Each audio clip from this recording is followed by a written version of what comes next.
problems now, but Okay.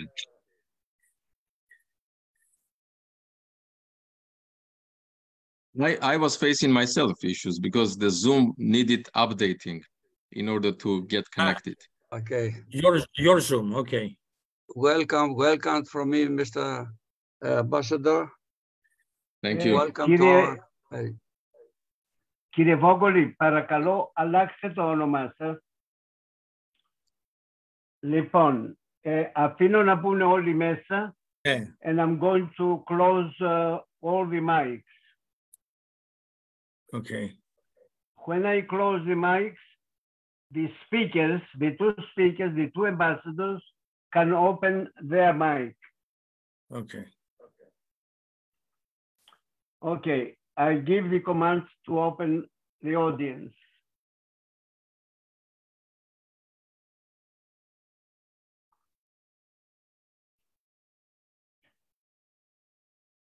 Ooh.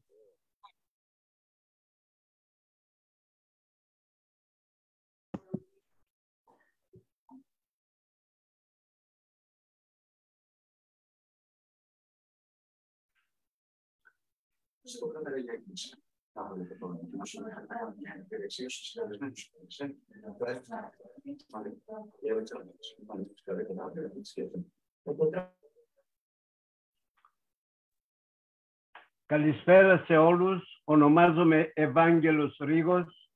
My name is Evangelos Rigos, and I am the president of International Hellenic Association. Our organization is based in United States, and especially our offices are at Delaware, Wilmington, Delaware. Today we have the pleasure to have two ambassadors, the Honorable Ambassador of Armenia and our friend and member, Πρέσβη Επιτιμής, τον κύριο Chrysanthopoulow.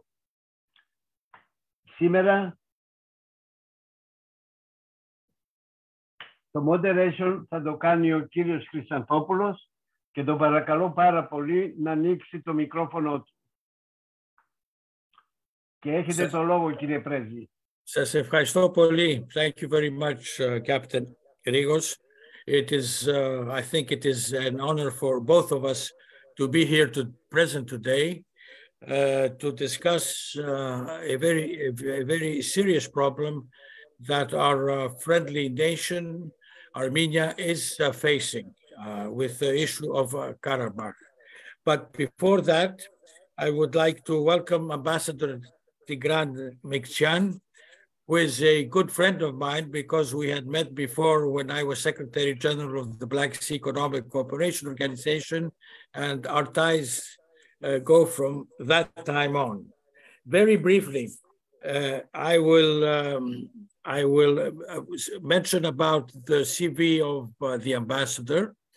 Then I will take the floor to speak about the history of Artsakh, as I like to call it, because that is the Armenian name. And after that, I shall give the floor to Ambassador so that he can explain to us the present situation. And at a certain moment, though, the ambassador has to leave because he has some contacts that he must, but I believe that he will have time to answer some questions. And then after that, I will continue with the analysis of the present situation and of the future. So Ambassador Tigran MKRTSIAN, he got his master's in world history in the University of Yerevan, a master in international relations at Cambridge, a PhD in political science at the Russian Armenian University. He served in various positions in the Armenian Ministry of Foreign Affairs, and from 2016 to 2021, he was ambassador to Lithuania, Latvia, and Estonia. And from 2021, he was appointed ambassador to the Hellenic Republic, Albania, and Cyprus. And I would like to underline, since I'm also vice president of the Greek-Armenian Friendship Association, that Ambassador Miktian is one of the best Armenian ambassadors that have been in Greece. And this is something that I can say under that capacity. So allow me now to go into the history of Artsakh. We have to know that Artsakh was an integral part of historic Armenia from the 9th to the 6th century before Christ. After the division of Greater Armenia, Artsakh became part of the Eastern Armenian kingdom, which fell under Persian rule. By the Treaty of Gulistan, which was in 1813, Karabakh was transferred from Persia because it had been taken over by the Persians to Russia. After the collapse of the Tsarist regime in 1917, the Transcaucasian region was left alone to its own devices. The short-lived independent Republic of Armenia and Azerbaijan emerged in 1918, and in July 1918, the first Armenian Assembly of Nagorno-Karabakh, declared the region self-governing and created a national council and government. On the 30th of November 1920, and this is very interesting, the Soviet government of Azerbaijan recognized Karabakh as part of Armenia. And in June 1921, the government of Soviet Armenia did likewise. Now, on July 4th of 1921, in Tbilisi, there was a meeting of the plenary session of the Caucasian Bureau of the Russian Communist Party. And it declared that Karabakh is part of the Armenian Soviet Socialist Republic. But that night, Stalin intervened for reasons that I have not understood yet, and he changed the decision. So the Caucasian Bureau of the Russian Communist Party decided to annex Karabakh to Soviet Azerbaijan. And on July 7th, the Soviet Azerbaijan ruling Revolutionary Committee decided to grant part of the territory special status, establishing the autonomous region of Karabakh. The territory was separated from the Armenian SSR by a small strip of land. Now, we go to February 1988, 20th February 1988, where the Regional Soviet of Nagorno-Karabakh adopted a resolution to transfer the autonomous region of Karabakh from the Azerbaijani SSR to the Armenian SSR, and at the same time to intercede with the Supreme Soviet of the USSR to reach a positive resolution regarding the transfer of the region from Azerbaijan to the Armenian SSR. Azerbaijan requested this request, and a pogrom took place against the Armenians living in the Azerbaijani city of Sumgait, about 30 kilometers from Baku, that left many Armenians dead.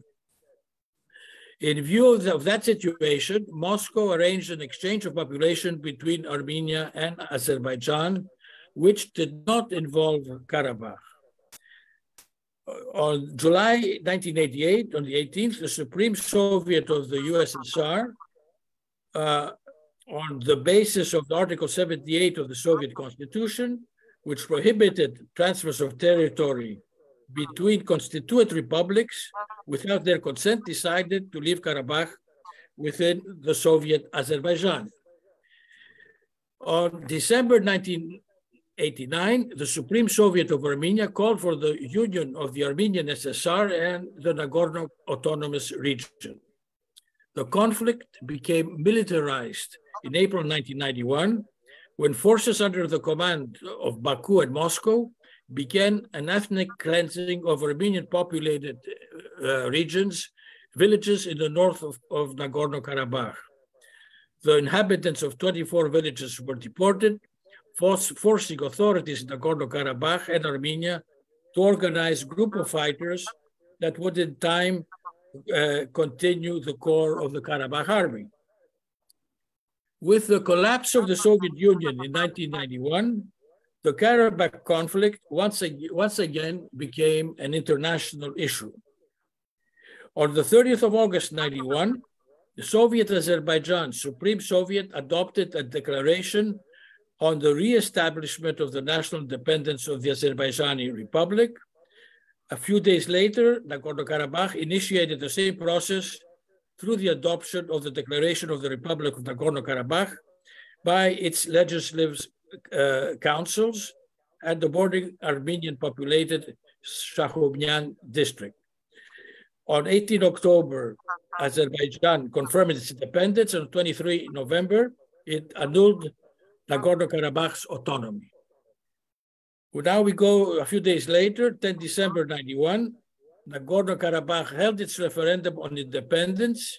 80.2% of the region's registered voters participating in the election supported independence from Azerbaijan. The hostilities continued with attacks and counterattacks from both sides. After fierce fighting, a land corridor between Armenia and Nagorno-Karabakh was established at Lachin in May 1992. At the end of March 1993, Armenian forces captured the northwestern Azerbaijan town of Kelbajar, thus effectively creating a second land corridor. The offensive against Kelbajar region reinvigorated the international attempts to find a solution. The United Nations Security Council adopted a resolution on the conflict, asking for an immediate cessation of all hostilities, but until 1994, the hostilities continued. And at this moment, I would like to stop and give the floor to the ambassador to explain to us what happened from then on and what the actual situation is today. Ambassador, you have the floor. Thank you. First of all, I would like to thank you and the International Hellenic Association for having me in this important platform for worldwide Greeks. And it was a very brief and a very useful introduction regarding the history of Karabakh. From 1994, actually, the United Nations delegated the OSCE to start negotiations to find a solution for this conflict, which later on became the format got the name of OSCE Minsk Group because the first meeting happened in Minsk. OSCE Minsk Group co-chairmanship, in which were included the co-chairs were 3 countries of members of Security Council. So the United States of America, Russia, and France. France was effectively sort of representing the European Europe or European Union. So from then on, we have had negotiation cycles, several cycles of negotiations. So the essence, the latest stage of the negotiation was basically launched in 2007. The essence of the proposals, I wouldn't go in every single proposal, but the essence of these proposals are called Madrid Principles, which is based on the Helsinki Final Act of 1975, i.e. The non-use of force or threat of force, self-determination of people, and also territorial integrity. So these are the 3 principles on which basis the conflict was to be resolved. And also there were 6 elements added under which presidents of the 3 co-chair countries, the presidents of the United States, Russia, and France co-signed. 6 elements were added. which included also, amongst others, included the interim status for Nagorno-Karabakh, return of territories surrounding Nagorno-Karabakh to Azerbaijan. Azerbaijan was agreeing to accept, and the sides were agreeing to accept the referendum that was to be held in Nagorno-Karabakh, which was to be open-ended. It was not to be within the territorial integrity it had no sort of limitation. It was an open-ended proposal for having a referendum in Nagorno-Karabakh, which was called people's vote, or people's vote of the people of the Nagorno-Karabakh, which was to be legally binding. So and some other 2-3 others elements, but the essence was basically clear that surrounding to Nagorno-Karabakh territories were to be returned, and the referendum was to be organized in 5 years after that in Nagorno-Karabakh, which was clear that it would be, the Karabakhis wouldn't like to be part of Azerbaijan. And Azerbaijan, not only this one, but the previous also proposals which were made since 94. Azerbaijan declined this proposal of the Madrid Principles, and it initiated in because it had started to, since 2004, the oil revenues had been drastically increasing. So between 2003 and 4, when you look at the budget of Azerbaijan, you would see that it's doubling basically, and after that, every year it was multiplying. It was multiplying to immense degrees, so that at some point, Azerbaijani president was boasting that his military budget only is more than the entire budget of Armenia, which was not untrue. But that showed that the man is getting ready for solution with the use of force, and he was not inclined, or the Azerbaijani government was not inclined to finding a solution based on negotiations. So in 2016, Azerbaijan launched 4 days, attack. It was a 4 days, we call it 4 days war, during which several people were killed. Azerbaijan managed to conquer a very small territory, something like 800 square meter. That was considered by a lot of people in Azerbaijan as a loss. A lot of people in Armenia considered it as a loss, in Karabakh as well. But several hundreds of people on both sides died actually during that attack. Nevertheless, so this attack did not give the results that Azerbaijan expected. And in the following 4 years, Azerbaijan started to prepare once again to attack Karabakh. And in this situation, Turkey stepped in immensely and supported Azerbaijan, financially and also weapons-wise. Azerbaijan started to purchase weapons in this period from Israel and from a number of other countries, from Pakistan, from Russia, by the way, from Ukraine, from Belarus. So, the market was very big, and Azerbaijan was upgrading its weaponry immensely, having unlimited amount of funds for this, basically. Armenia was very much relying on purchasing weapons from the members of the organization. It was a member of, it is a member of CSTO, Collective Security Treaty Organization. But the main arms provider, arms sales provider has been Russia. So at some point, Azerbaijan understood that it's time to attack. It was 2020 when negotiations were not moving forward in 2020, and there were elections in the United States. I think there was a campaign in the United States 2020, September, October, as you remember, the Democrats and the Republicans. It was complete confusion. Russia-Ukraine was already extremely tense, and there were a lot of things happening in the eastern Ukraine. And so Azerbaijan caught the moment with Turkey to organize a very well organized attack, on Armenia and on Nagorno-Karabakh, because there were attacks also on the sovereign territory of Armenia during that war.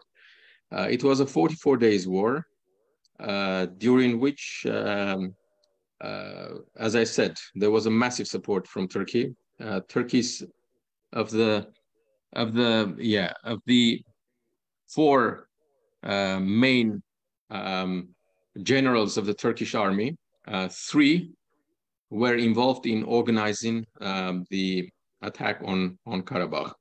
So the Azerbaijani armed forces leadership were basically excluded from this. It was basically conducted by the Turkish generalship.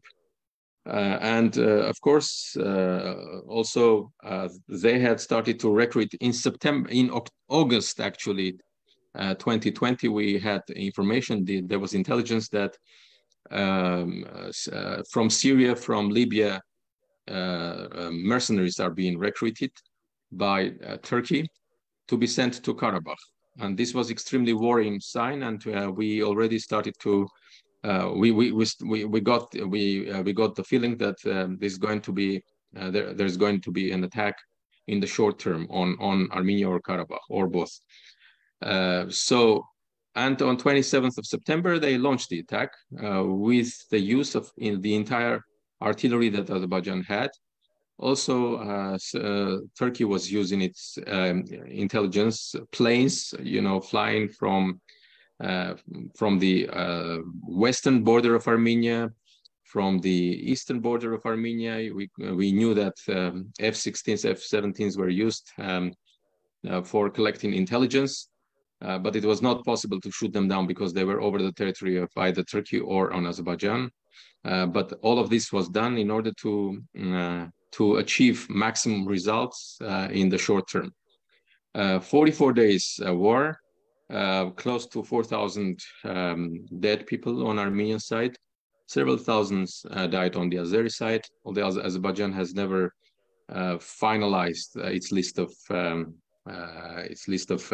victims. We lost Nagorno-Karabakh lost almost 60% of its territories to Azerbaijan. After which, on November 9th, by the mediation of Russians, a ceasefire statement was signed between President of Azerbaijan, Prime Minister of Armenia, and the President of Russian Federation.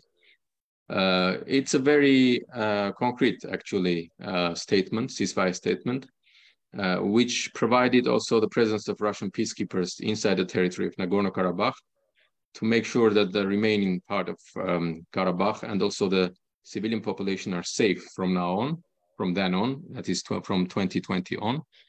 Nevertheless, this ceasefire statement was being violated consistently and constantly by Azerbaijan, because right immediately after the statement was signed, it had a special clause stipulating that all forces were to remain in the locations where they were on November 9th at 1 o'clock, I think. Nevertheless, on December 11th, 12th, we had Azeris moving forward several kilometers and capturing 2 villages and some 60 or 70 Armenian soldiers, a whole unit basically, or later on attacking on Armenian territories in 2021. In 2022, September, again attacking on the Republic of Armenia, capturing almost 150 square kilometers of the Armenian territory. So provocations and attacks have been constant during this period, unfortunately, because Azerbaijan felt the upper hand and that it was putting more pressure in order to gain as much as possible, because it saw that Armenia is weakened, basically. Armenia is not getting the support it was anticipating, or it was looking forward from its partners. The reaction coming from the West was just only statements and no concrete acts. just before this war, during the last 2-3 years, we have seen that EU even signed certain deals with Azerbaijan and labeled it as a so-called trusted energy, a reliable energy partner for the West, which was, of course, horrendous for us to witness, because in the meantime, Azeri forces bordering on Nagorno-Karabakh, they were, for example, shooting at farmers, not letting them to harvest food, shutting the electricity, shutting the gas flowing to Nagorno-Karabakh. And eventually all of this resulted in 2022 December of blocking the Lachin corridor, the only lifeline, the only corridor which was connecting Nagorno-Karabakh to Armenia, which was basically which was used by mainly the International Red Cross and the Russian peacekeepers, but from April onwards, actually, it was a complete blockade, and none of the even Red Cross or peacekeepers force cars could pass this, could cross this corridor. So basically, it was 10 months between December 2022 and September 2023. It was 10 months of blockade. Population was starving. There was awful malnutrition, baby food, all sorts of medicaments which was needed for patients were not delivered.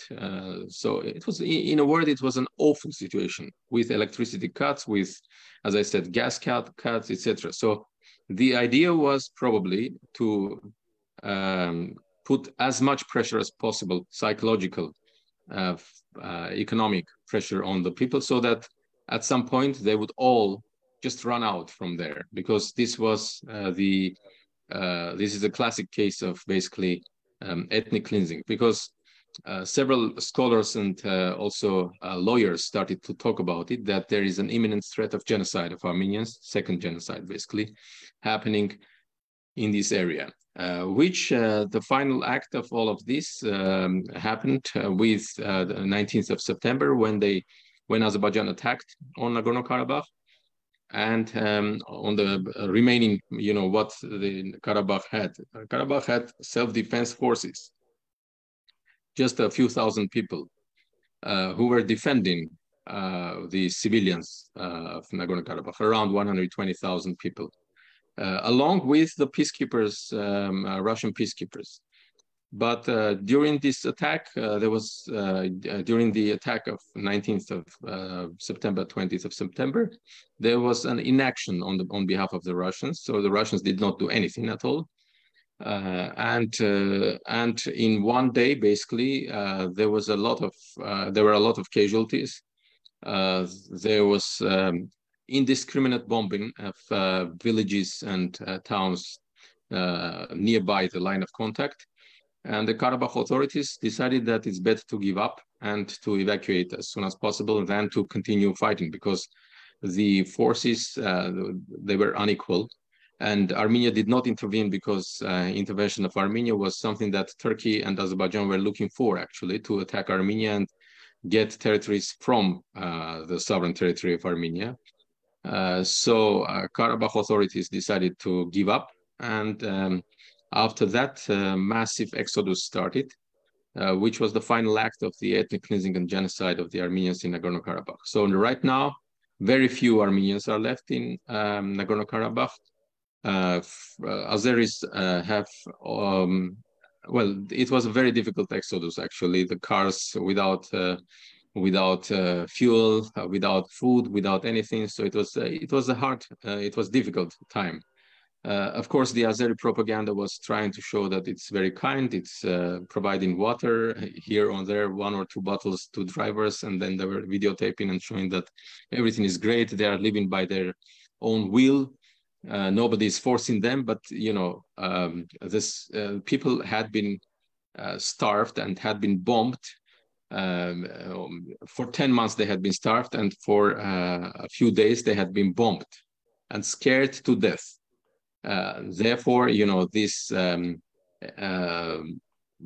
fleeing was not on their own will. Had they the choice, they would have stayed, but they had no choice because they were already at that time. There were stories of brutal acts by Azeri soldiers regarding the bodies or wounded soldiers or even civilians. There were children and women who were killed on the bordering areas, and nobody was allowed to go to these areas. There are reports even that Russian peacekeeping van with 6 senior commanders went to an area where there was a massacre of Armenians, and they witnessed this massacre, and because of that they were killed, all 6 Russian officials. And so this is of course on the rumor level, so we cannot officially confirm or deny this, but it looks probable because all 6 soldiers were killed at a very close distance and shot to death, basically. So people were hearing these stories which were circulating, and they knew that, you know, would the Azeri soldiers reach the people, the rest of the people, there would be mass, you know, barbarities, basically. Therefore, the preferred option was, or the only option remaining, was to leave as soon and as possible. Well, right, just 2 days ago, Azerbaijan already named one of the streets in Stepanakert, which is the capital of Nagorno-Karabakh, after Enver Pasha, who was the one of the 3 organizers of the genocide of Armenians, Greeks, and Assyrians. And this is itself a speaking factor, you know, why the Armenians couldn't stay there. Because the videos, they were also circulating in Telegram channels, the Azeri soldiers, of their barbarities, of cutting the ears or, you know, other parts of Armenian dead soldiers or wounded soldiers. And this was considered by them as some kind of heroism. And also, of course, shooting at Armenian churches and graveyards, destroying them. This has also been a practice. And just yesterday, there was the information that they have declared that one of the oldest Armenian church in Nagorno-Karabakh, Ganzasar means a mountain of treasure. This is 10th century location on which a few churches were built. It's a monastery complex. And they declare that this is not Armenian. Armenians have faked this is falsified, this and that. You know, the entire thing is based, the entire propaganda in Azerbaijan is based on denying any belonging of Armenians to the region, and that Armenians, according to them, are newcomers and they should be basically expelled. So right now we have more than 100,000 Nagorno-Karabakh Armenians in Karabakh. Azeris have, with Russian peacekeepers still there, full control of Nagorno-Karabakh. There are a few Armenians. They have been arresting Armenian leaders and showing in a humiliating manner. They have been arresting the presidents, speakers, foreign minister of previous foreign minister of Nagorno-Karabakh, and they're showing on state minister, and they're showing on video in a humiliated condition, etc., to scare the Armenians, to psychologically break the Armenians, you know, by this behavior. These are people who were admitted and accepted by American, Russian, and French co-chairs, diplomats, ambassadors during the negotiations. Azeris consider them as terrorists, and you know, and who are to be punished according to the laws of so-called democratic Azerbaijan. But everybody knows what Azerbaijan is. I mean, Freedom House labels it as an consolidated authoritarian regime, you know, where there is no free speech. It's an authoritarian regime, and nobody expects any fair trial or judgment on anybody. I mean, so the situation, the title of this talk is Catastrophe in Nagorno-Karabakh. It is catastrophic because we have witnessed a complete ethnic cleansing. of a territory where the Armenians have been living since for almost 3,000 years. Since ancient times, the Armenians have been inhabiting here. The Greek geographers, the Roman and Greek historians have been mentioning about the Armenian existence in these areas. And one of them, for example, Strabo, from Amasya, the geographer, who describes the geography of Greece and the rest of the world known to him. You know, he describes in a very detailed manner the borders of Armenia, which include also this area, of course. And for almost 3,000 years, Armenians have been living here. And right now, they have been expelled from there. This is the scales of the catastrophe and tragedy is indescribable. Of course, Greeks would understand this, what I'm talking about, because this is almost, this is like what happened to the Greeks in 1922, when they were also expelled from the places where they had been inhabiting for thousands of years, from the brothers of Azeris, from the Turks, by the Turks. Actually, there were also several Armenians, several thousands of Armenians with the Greeks who were fleeing from there. The international organizations have started to make a noise right now already. There are calls for the European Parliament today adopted a resolution calling the European Commission to reconsider its relations with Azerbaijan. Business as usual is not acceptable. Azerbaijan should not be dealt with in the mode of business as usual. Sanctions are called to be imposed on Azerbaijan, including revising the agreement or annulling actually the agreement, the gas deal that EU has with Azerbaijan, sanctioning Azeri politicians, and generally revising the entire complex of relations of the West with Azerbaijan. Same process is happening, similar process is happening in the United States, where the Senate and the House of Representatives are appealing the president at the White House, the administration, to reconsider its relations with Azerbaijan, to annul basically the arms deals and the agreements with Azerbaijan, and to cancel basically these agreements with Azerbaijan. These are processes which will probably take time. But one of the urgencies that is needed, of course, now is to legally do everything that to make sure that there is a UN-mandated international peacekeeping force in Nagorno-Karabakh, which would be able to guarantee the safe return of the Armenians to Nagorno-Karabakh. As we still have time, this should be done as soon as possible. The Azerbaijani regime seems happy with the current realities. They want to exclude the return of Armenians to their homeland, and they will most probably do everything to exclude that. But while the topic is fresh, I think we should insist on that, while they have not brought Azeris and Turks to inhabit these areas. So one is the return of the right of return of Karabakhi Armenians to their homeland must be guaranteed, and UN peacekeeping forces should be installed there. Of course, a lot of pressure, incentives, or threats need to be used against Azerbaijan in order to achieve this. Second is, of course, the UN, and UN, it's bodies such as UNESCO, cultural bodies need to enter and take under control the cultural heritage that Armenians have.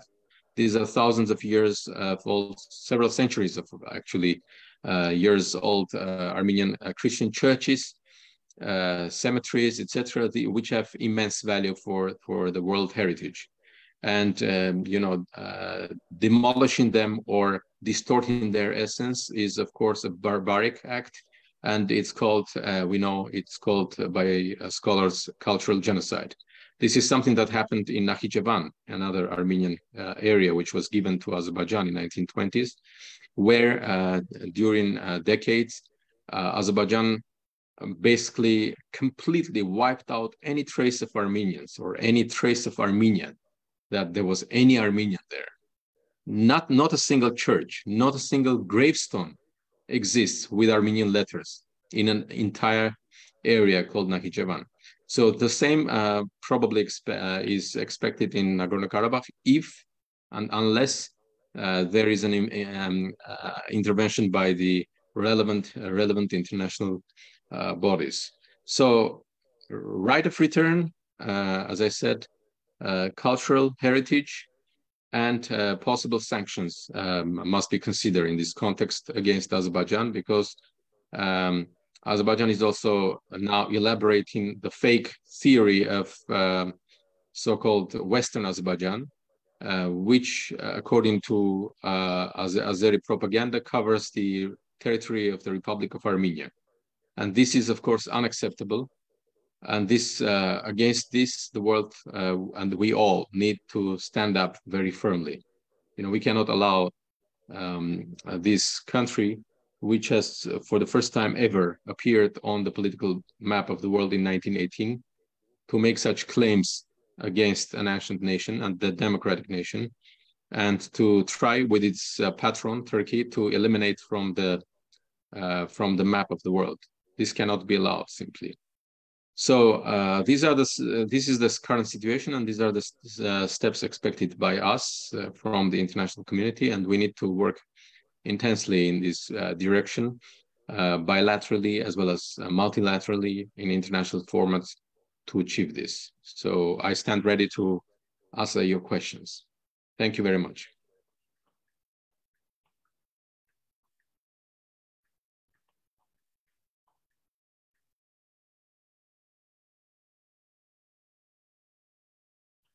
Κύριε Πρέσβη, έχετε το λόγο.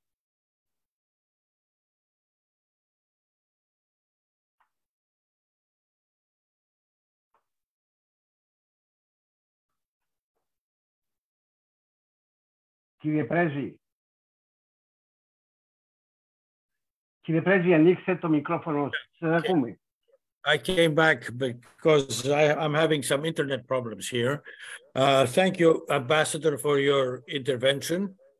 And I would like to ask if there are any questions to the Ambassador. We would take them 3 each. And I give the floor to anybody who would like to ask a question.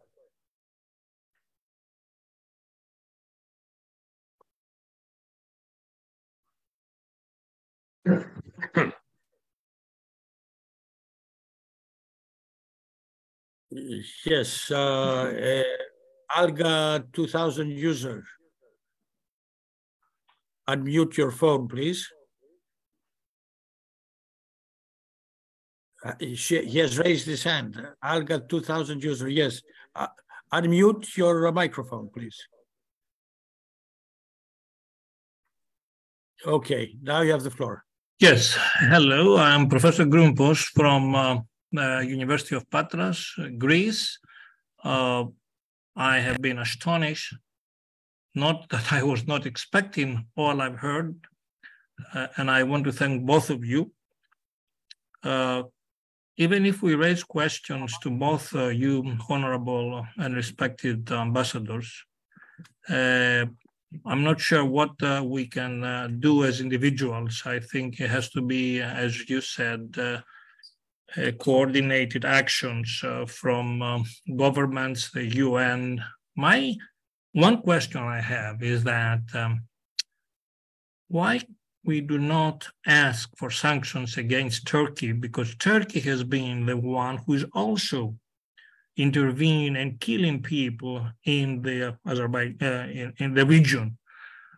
We see West real, even now talking about the F-16 and so on, and we are talking about sanctions against Azerbaijan. Why exclude Turkey, which is really, you might tell me, oh, every superpower, Russia, America, go to any place, they intervene. But are we ready on the 21st century to accept aggression by any nation like Turkey or Russia, or not these countries to have and respect the international law?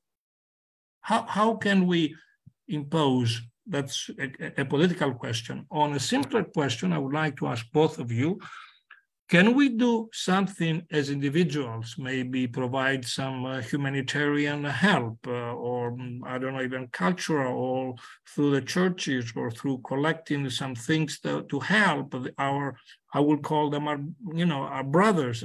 Armenia, I've considered since, as you said, 1922, that we have been under the pressure of eliminating our people in Minor Asia, in the Pondos, and so on.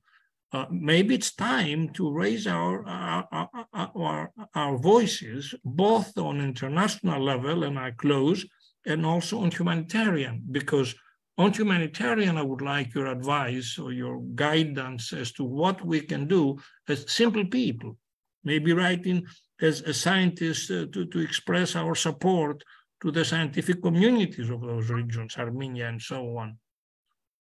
I'm really astonished, and especially I'm very... Thank you. Thank you, Professor. I don't know. Yeah, okay. I will answer on the question of the sanctions. There, I would like to remind that both Greece and Cyprus are members of the European Union, and it is their duty to ask sanctions against Turkey. They should have this should have been done many years ago, not on the question of Karabakh of Armenia, but first of all for the occupation of northern Cyprus, and for human rights violations within Turkey, and for the genocide of the Kurds. But unfortunately, neither the Greek government nor the Cyprus government dare to do anything for reasons unknown to me. And this is an issue that we, the people of Greece, should raise, because it's the only language that the Turks recognize. Now, for Azerbaijan, I totally agree that sanctions should be taken against Azerbaijan, but unfortunately, we have the oil. First of all, Russian oil is going to Azerbaijan, and from Azerbaijan, it's going into the European Union. Thus, the European Union is breaking its own sanctions, and they don't want to disrupt this energy flow that comes from there. That is as far as sanctions, and I believe that both Greece and Cyprus should insist on sanctions against Azerbaijan. Why also? Because Azerbaijan is getting ready to recognize as an independent state the occupied areas of Cyprus. So that we should have also in mind. As far as the humanitarian needs of Armenia, I give the floor to Ambassador.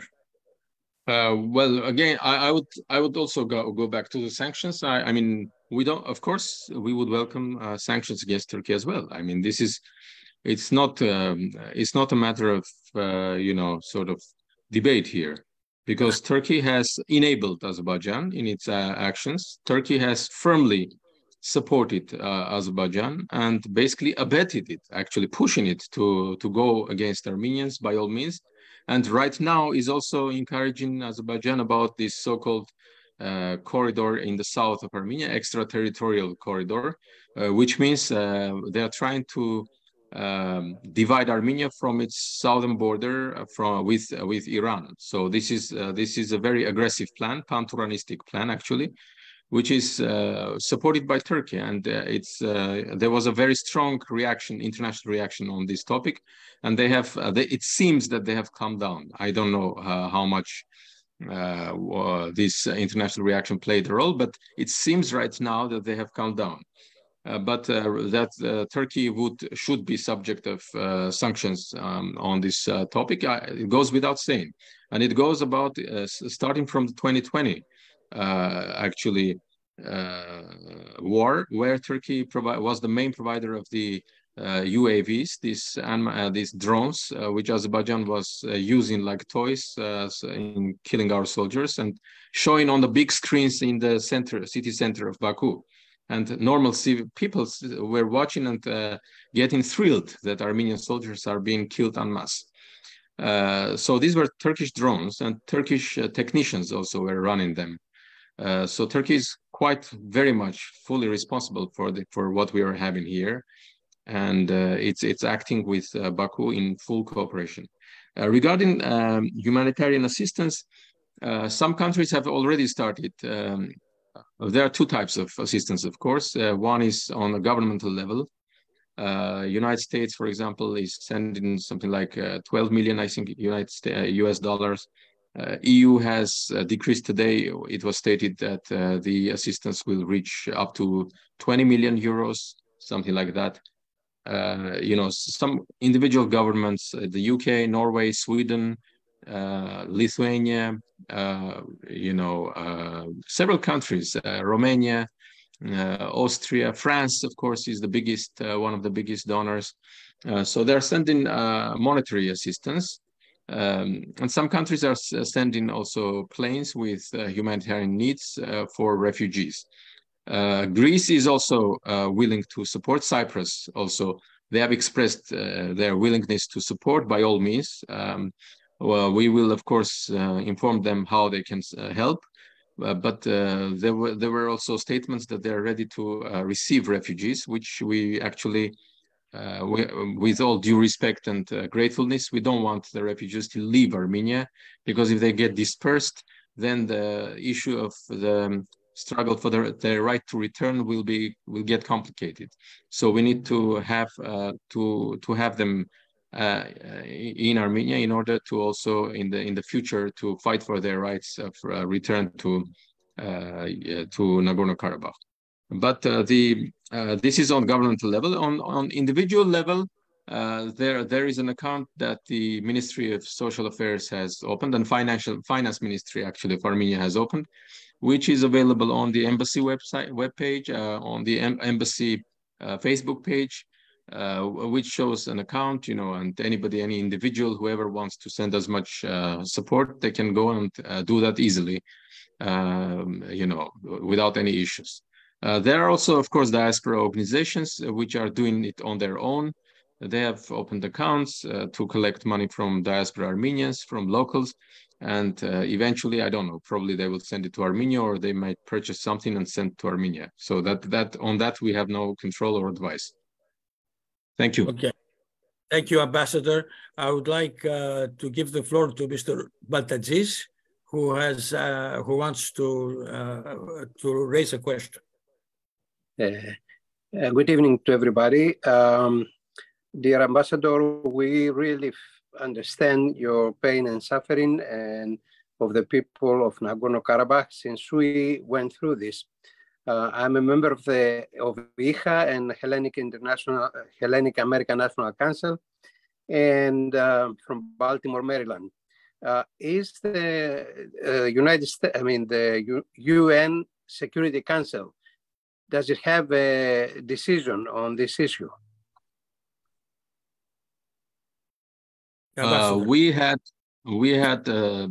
convened upon the appeal of France, of the government of France, and also Armenia. The UN Security Council had a meeting just at the time of the aggression, just 1 day after, actually 1 or 2 days after the aggression, on 2 days after the aggression, on the 21st of September. And our foreign minister presented the situation. Azerbaijani foreign minister also presented their views, of course, denying almost everything, like nothing is happening, everything is great. And there is an anti-terror operation in there, and that's it, it's their territorial right. And so the UN Security Council had such a meeting where majority of countries expressed solidarity with the position of Armenia, condemned the aggression, called for order and peaceful settlement of the issue. Simply, it has not been possible to achieve a resolution of the UN Security Council, because now it's a bit harder than it was in '93 to get such resolutions, because There are 15 members, 5 permanent, 10 non-permanent members, and 9 non-permanent members. And some of them are, have certain affiliations or affairs with Azerbaijan, and they're not fully going to back such a resolution. But we are working on that to have a resolution, because in such case, when all members are voting, it's by voting by majority, if I'm not mistaken. So we are working with our partners on a resolution to get a condemnation of what happened recently. Okay, thank you. But I would also like to add something. We just recently, 2 days ago, the UN office in Azerbaijan, organized a trip to Stepanakert. But this was rather strange and briskly organized visit, because when I heard that the UN office in Azerbaijan is going to organize such a thing, because it was not coming from New York, and it was not coming from, nations who are more neutral on this issue. It was organized by the UN office in Azerbaijan, including countries which are very friendly to Azerbaijan, diplomats who are very friendly to Azerbaijan, and the UN coordinator in Azerbaijan herself is a very close person to the authorities of Azerbaijan. So it was an orchestrated visit that went to the places only where the Azeri government wanted them to go. And as a result, they made a statement that they did not see any traces of civilian infrastructure targeted. This was ludicrous, of course, not even registering that they did not see a single Armenian in the streets. I mean, more than 100,000 people had left, and they failed to notice that there has been an ethnic cleansing. So this was, of course, sham sort of a visit to show the world that the UN made such a visit, but it was not UN mandated. It was the local office of the UN, the head of which is, as I said, a very close person to Azeri authorities, who is participating in all propaganda events that Azerbaijani authorities are organizing, and who has never raised any concerns or criticized the Azeri authorities on human rights or gender issues or minority rights. This is something to be ashamed of, actually. Thank you. Thank you, Ambassador. By the way, what nationality is the UN coordinator in Baku? From sorry. What is the nationality? Fyrom. Okay. Perastika. I was trying to be correct to the Greeks. Yes, you are indeed. You are indeed. More questions, please. We are available. Mr. Papakostas is waiting.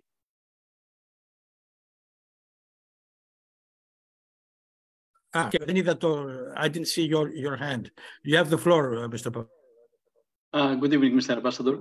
I have 2 questions. One is for the present and the other is for the future. My name is Stefanos Papakostas, a member of the board of the International Hellenic Association.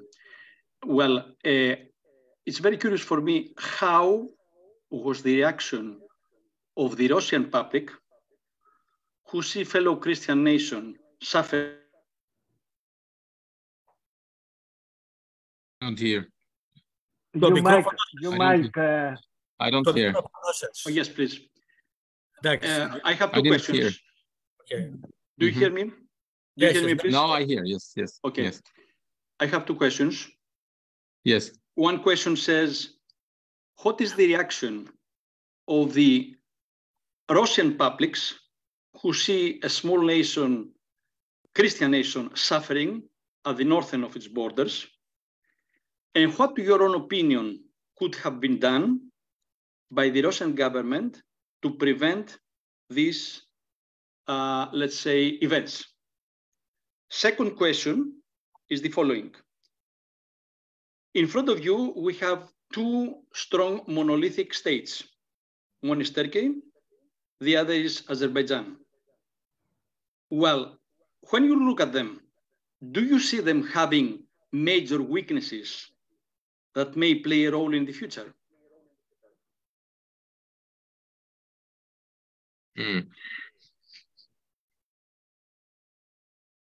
Okay, thank you.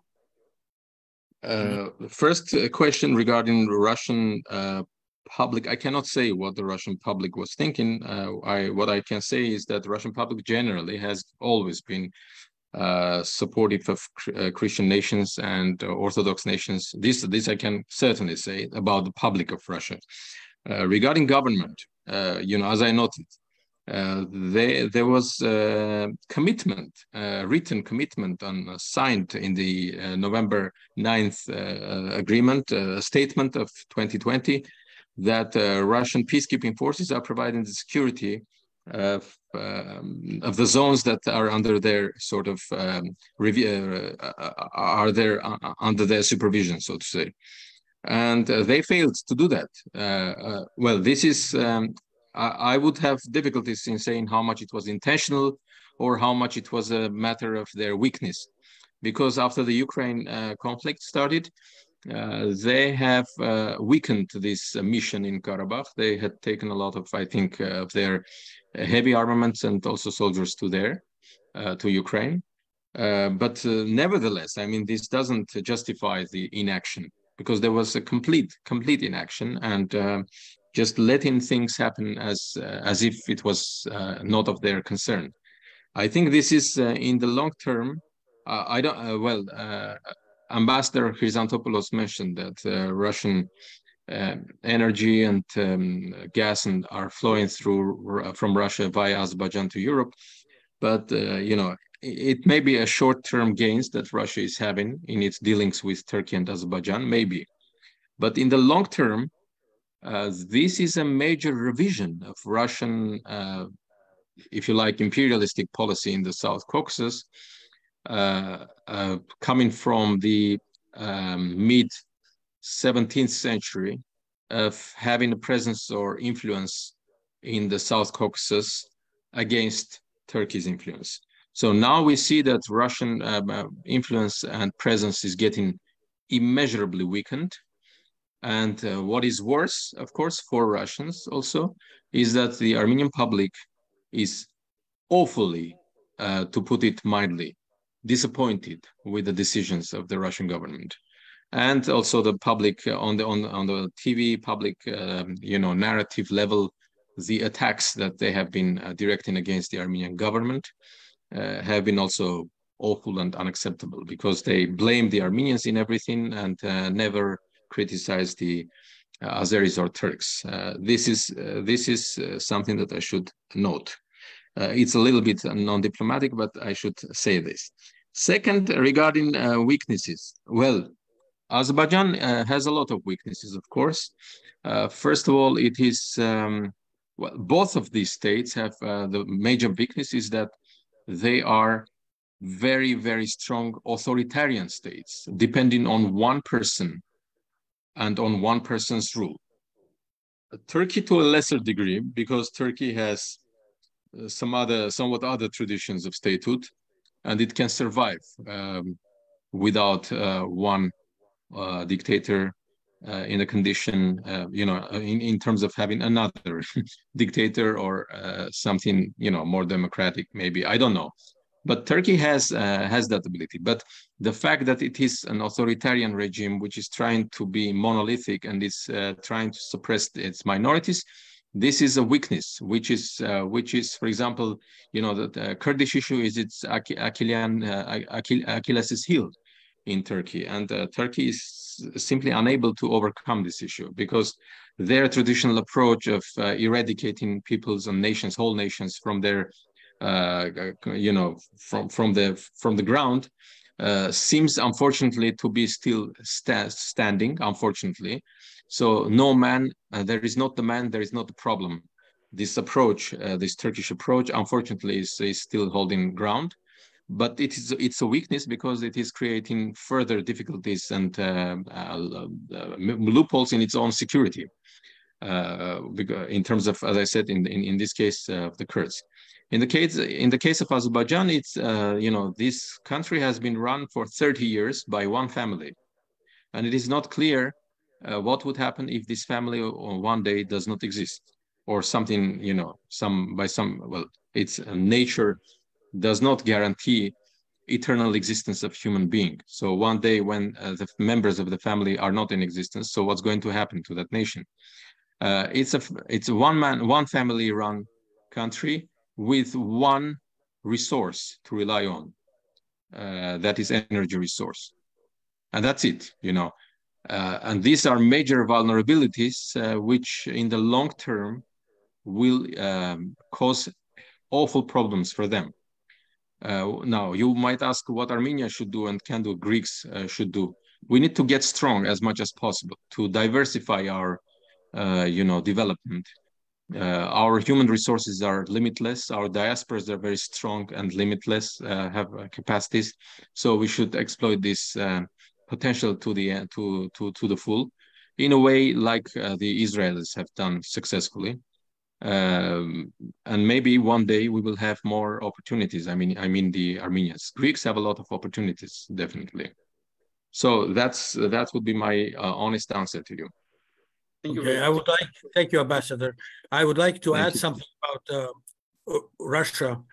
It is my opinion that the Russian position that's favorable to Azerbaijan, one of the basic concerns of Russia was to prevent Azerbaijan from joining NATO.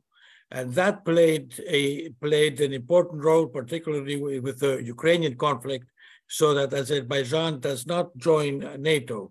It is also my opinion, and here you may correct me, that Armenia was very lukewarm towards joining NATO, basically because Turkey is part of NATO, and NATO would not do anything to prevent Turkey doing something to Armenia within this framework.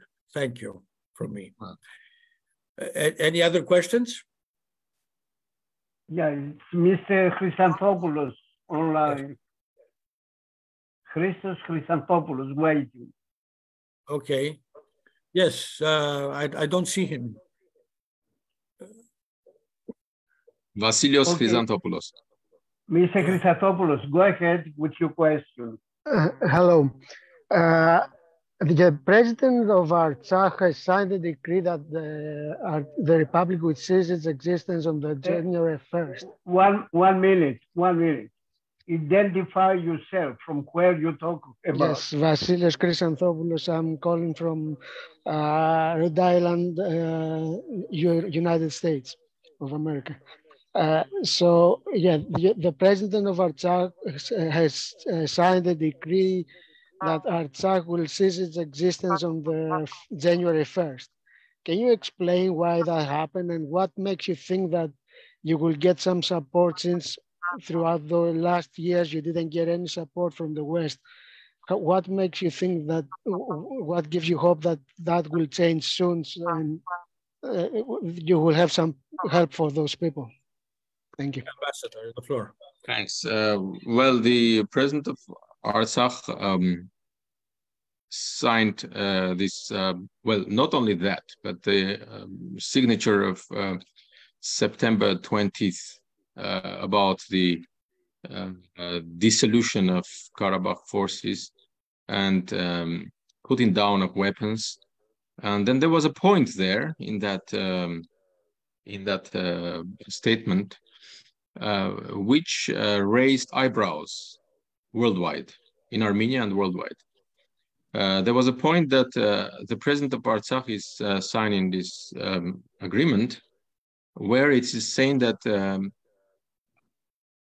it is agreeing that the armed forces of Armenia remain in armed forces of Armenia in Artsakh or in Nagorno-Karabakh, will put their weapons down and leave or disband it.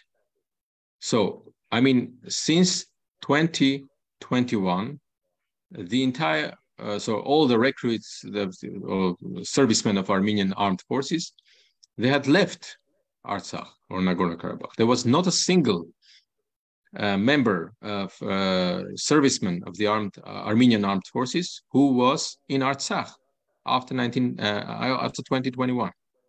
So that point was added. Definitely, it was urged, most probably. Baku urged on that, and he signed. And his signing means that he did things, he is doing things, and also the other document about the dissolution of the state. I mean, this is absurdity in this situation. He did that under duress. He had to do that because there were a lot of people, still Armenians in Karabakh. Nobody was coming to help. And most probably he did that in order to save as many lives as possible, so that people would be able to leave as soon as possible. So these signatures, okay, I mean, they basically state the reality, the fact that Nagorno-Karabakh doesn't exist, but as a state. But this doesn't mean that Armenia and Armenians will not fight for the, first of all, for the right of the return of Karabakh Armenians, alongside with our partners worldwide, and that their rights and securities, safeties should be guaranteed, internationally guaranteed. So this is what we are aiming at. But regarding these two signatures, I think clearly it was done under duress. There is no doubt about that. I don't know what was promised in exchange for that, or why he did that. He hasn't yet appeared publicly. We don't know even where he is right now, whether he is in Nagorno-Karabakh or whether he has passed to Armenia. Regarding the second question, what makes me think that there will be support, or there is support? There is a lot of, right now, there is, as I said, support by our Western partners regarding the refugees. But there has been also very clear statements coming from France and the United States and a number of other countries about the territorial integrity and sovereignty of Armenia. This has been very clearly stated. This has been also very clearly stated by Iran, as strange as it may sound, because Iran is interested in having its border with Armenia function without interruption. And Iran understands that this is not a geo-economic project that Azeris and Turks want. Iran understands very correctly, as do the others in the United States and France and others, that this is a geopolitical pan-Turanistic idea to connect the two Turkish states through Armenia to each other, and from Istanbul, from Constantinople, down to China, there will be one link, basically, the Turkish link, Turkish connection, so to say. And it's Armenia, which is basically the main, needle on the throat of this megalomaniac project. So the expressions that have been coming from the West and from Iran have been very clear. Iran also, it has shown through its movements of army, etc., it has shown that it is ready to intervene, even if there is an intervention. I don't know, I mean, I cannot elaborate on that much because I don't know the details on the ground. But this is on the public, it's quite visible that also the statements of Iranian president, also religious leader, have been very clear that this is not going to be acceptable. Okay, thank you, Ambassador. One last question to Mr. Kiegas, who is the president of the Pan-Macedonian Associations of Germany. You have the floor. Thank you, Ambassador, and thank you also to the Armenian ambassador. My question is that I read those days that on 2 days before the Azerbaijani attack on 19th of September, happened a meeting in Turkey, so 2 days before, on 17th of September, between some officials, diplomats. Exactly, from diplomats from France, USA, and Russia. And in order that we know that 2 days later the Azeris start the attack, I have the conclusion. I come to the conclusion that they all agreed on the attack from the Azerbaijan, and this remembers me a little bit what happened almost 100 years ago, when the Italians, the France, the Brits, and the Soviets agreed with Kemal Atatürk to destroy the Greeks in Asia Minor. And since then, we lost everything that we had in the Black Sea and the Asia Minor. So the history of this war reminds me of our genocide and history. And my question is, we Greeks, we lost our people in the Asia Minor. Do you think that this will be the same fate for Armenians in Artsakh? Because, as you said, more than 100,000 Armenians left the region. So do you think that this is it? I don't think this is it. As I said, we are already, we have started to struggle for their right to return. Today's European Parliament's also resolution is about that, very firmly doing that. Human Rights Watch also made such a statement just today, that they have a right to return, they should return, and there should be a internationally coordinated and agreed format to make guarantees about their return. Regarding that meeting, I don't think there was such an agreement about giving a green light to Azerbaijan. If anything, I think there was some kind of, because this is an unusual type of a meeting, because Russians and Americans and French are not meeting these days. If anything, there was some kind of an agreement to find some solution. And this is most probably that led the Turks who had hosted this to push the Azeris to quicker actions, most probably. Because that's what I would suspect, not the reverse, that they had agreed to give a green light. Because the German foreign minister speaking in the Security Council mentioned this very clearly, that they had been given guarantees that there wouldn't be any attacks. And she was infuriated, very upset about this, that on a personal level, she felt that, EU and EU leaders have been cheated by this autocrat sitting in Baku, and who is capable of doing that. But, people in Europe feel that, the Turks and Azeris have been cheating them.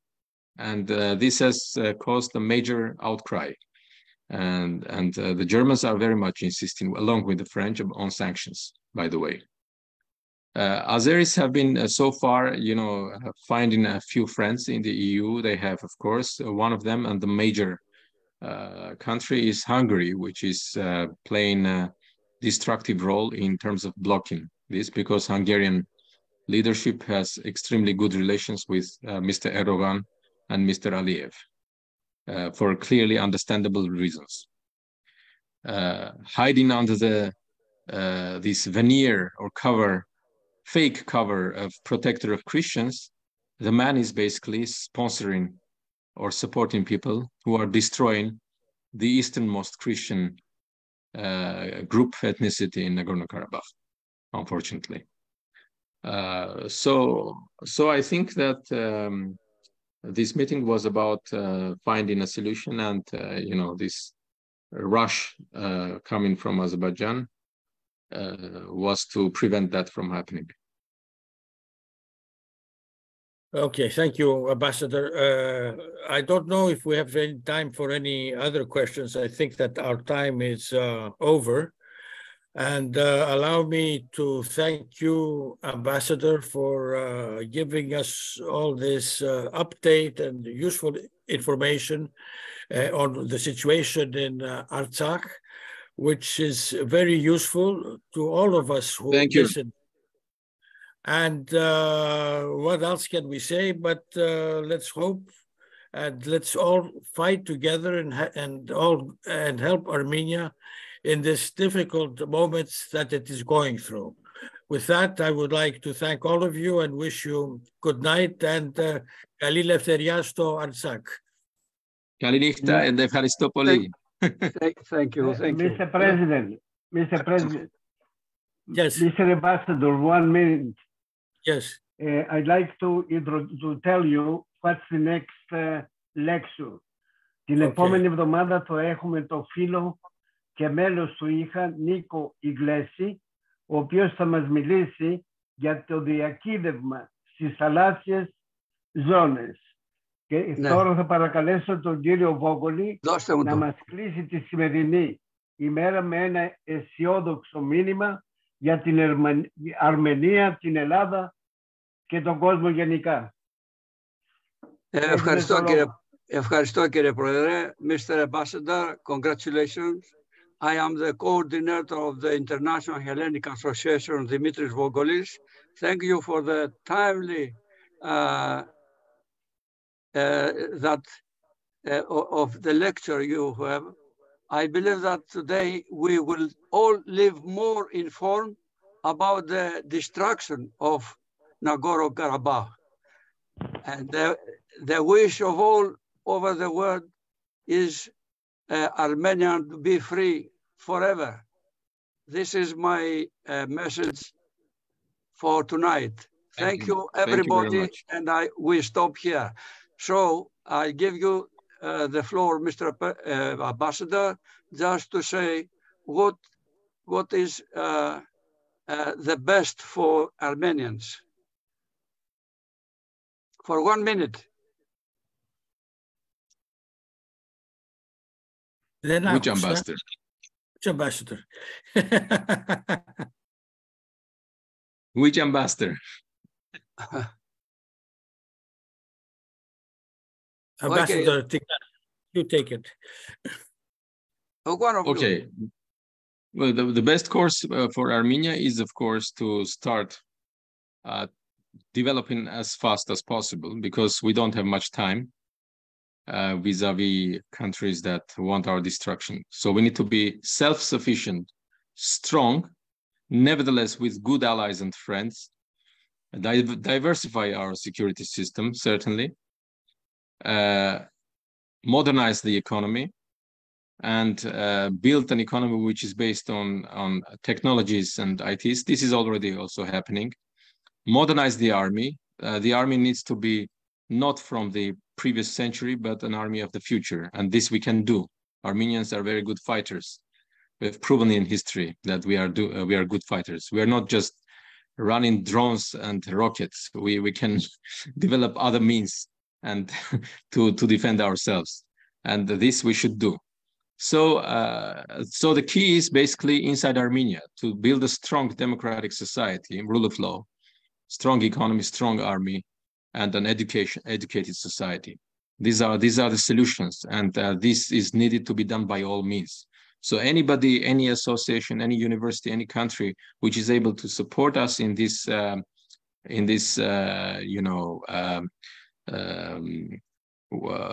struggle in this, or in these searches that we are after, would be welcome. Because education also, as I noted, education is something extremely important and extremely of high priority. Thank you once again to the association, to you all, ambassadors and friends.